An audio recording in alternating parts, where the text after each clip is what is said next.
In this chapter, I will be talking about manual corrections on PortaMetrics. Once I collected my field data and I am comfortable with the different data sets that I was able to gather from different blocks, I will just go and see if there was anything that needed to be modified or measured or identified by going into the image viewer. So I am in the image viewer and I can quickly see that if I click on each of these logs, the PSD values start showing up and the segmentation starts showing up on my device that I have connected here. What does this give me? So this is giving me the actual PSD value from that particular log. So what we're seeing in blue will be a fine region, and what we're seeing in gray will be the particle, the actual rock. So let's just say I was going to work with this particular image. There's three important things that I can do with this image regarding manual corrections. The first one, I can readjust or modify my ROI. So I can play with the ROI even though I already took the image. The second one is doing some measurements from rock A to rock B, just to get a reference from how far rock A from rock B is or will be. And the third one, and the most important one, is the manual corrections itself. So there's an option that I can correct the data or modify the data based on the algorithm performance. So what does this mean? Let's just find out on each of the buttons. So I'm just going to click on the ROI there, and if you can see, I can just grab the corners and just play a little bit with my ROI, meaning that I can modify what was already captured. So this is very handy if I want to be a little bit more precise with the data that I have. So I keep on adding dots here in order to make my image more precise, just to get my rocks there. And I have added a few more dots in order to make my polygon a little better. So I'm happy with this. I'm just going to click on the check mark, and now this log is going to be reprocessed, meaning the algorithm will reprocess and re-segmentate this image. So now it should take around 45 seconds. The AI algorithms on the device are doing the best they can in order to identify each of these particles and get the PSD from the area being covered by the ROI. The next icon that we are going to see, look at that. So this is perfect. We got a new analysis from an actual better ROI. So the next feature that we're going to be looking at is I have the option of measuring rock A from rock B. So this is called the distance viewer. So I can click on this line here, and now I have the capability from clicking from rock A, not losing or by holding the button or my finger to drop it on rock B, and now I have the distance from these two rocks. So this is very helpful if I just want to know some information based on the distance of these two rocks. So now I am happy with that. I can just click on the OK button, and now I know distance from A to B, which won't affect the analysis or the PSD values. This is just cosmetics or an indicator for you to know how far rocks are from each other. And the third and most important icon, which is the icon in the middle here, which has that square and the pen there, this is going to take me to my manual corrections editor. So there's a bunch of things that I can do on this editor, changing rocks from a rock to a fine or to a void region, changing a fine to an actual rock and make it a particle. So when we say rocks or fines or void regions, what do we mean? This I am selecting here. These particles that I am selecting, that you're seeing getting selected, those are all rocks. So that light cream color will be targeting what is a rock. So all of these big rocks you see here, those are rocks. And that is the color we assign to rocks. So it's basically a rock color. What about the blue that you see in the background? Those are the colors we assign for fines. So everything in blue will be a fine. So all of this I am clicking right now, those are all fines. So fine, fine region, fine region, fine region. So all of those are fine regions. Okay, I am going to deselect them all with this button here. There we go. And what about those black regions that you see there, there, and there? Those are voided regions from a previous edit. So those regions, if you already void them and you saved, those regions are going to be voided for the future. So be careful when you are voiding. But what do I mean by voiding? You can void regions. So this rock, if you don't want to include this rock in a analysis, you can just quickly void it and it'll become black. And obviously I haven't saved yet, so I can still go back and just not void that regions, but this is just so you get the perspective on what I am trying to explain here. Okay, so once we know what is a rock, rock, now we know what those rocks are. There we go. I am just going to deselect them.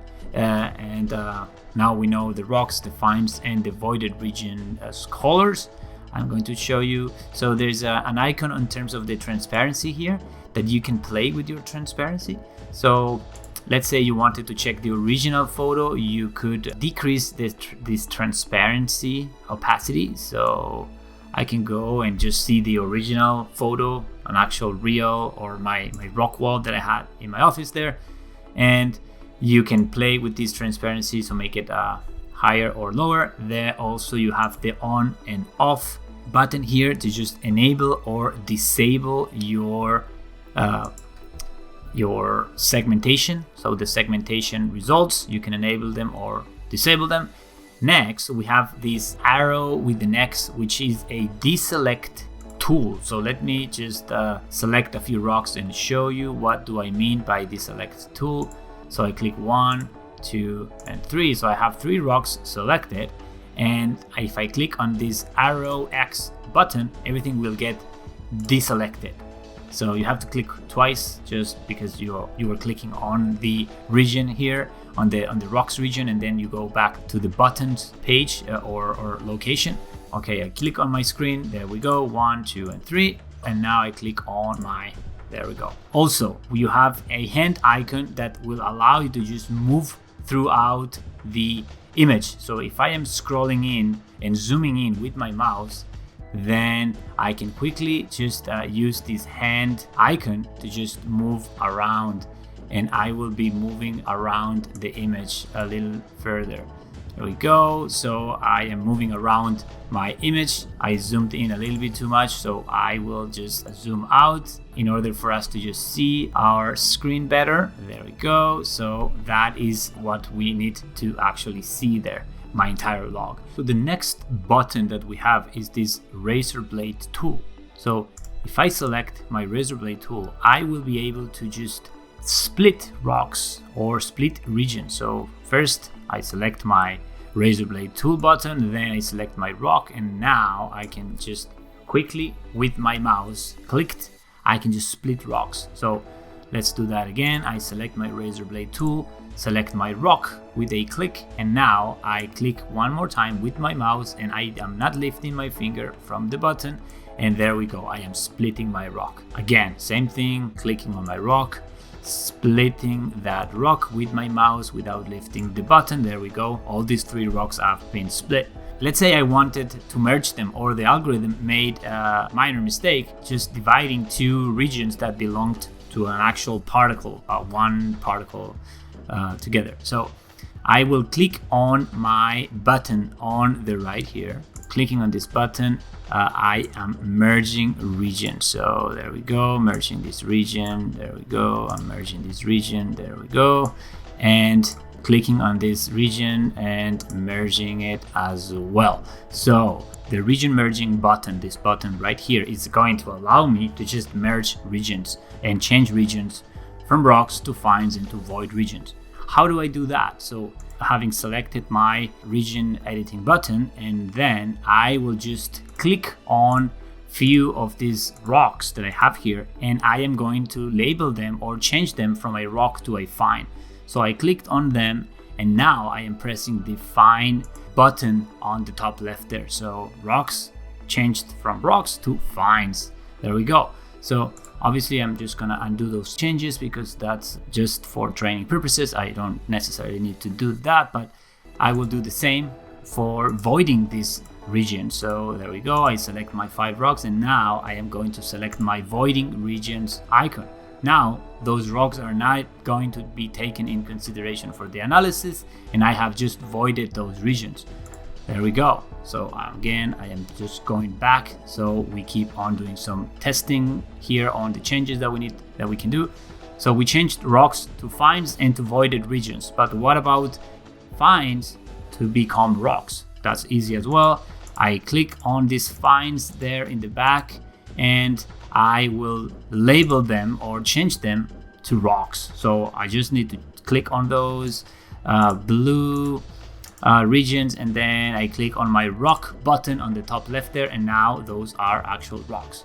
So again, I'm gonna go back because those are actually fines. I don't want to label them as rocks, but you can also change fines to voided regions as well. So there we go, we changed those, and those are now voided regions. So going back to that, I have a few tools that I can use for changing rocks to fines and to voided regions. So it's pretty simple on how to play or to work with the manual corrections editor. One last thing, which is very important: if I click with my mouse and I won't lift my finger, I can cover several rocks, meaning that with one click I could cover all of these different regions, and then I can just change all of this to whatever I need to change them to. So sometimes there's lots of fines that you can label as rocks. You just use your mouse, cover them all with one click, and then you just label them as rocks or as voided regions, or however you need to label those particles. We went over all of these buttons, but there is a question mark, blue question mark button on the top that it will tell you exactly what every single button will do. So I have my cheat sheet wizard option. Just if I didn't have my manual or my document with me, I can click on my blue question mark wizard, and I will have an explanation for every single button, what the region types are, how to clear selection tool that will allow me to just get me a refresher. So once I am happy with my results and I did all my editing, I can just click on the check mark here, and the log will process, and I will have new p-values and new data being analyzed because I have changed the region. So my percentages will definitely change. So I can right now I can just save.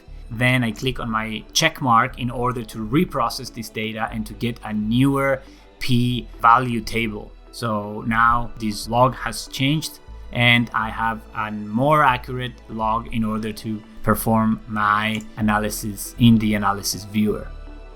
So this is all for now. I'll see you on the next chapter.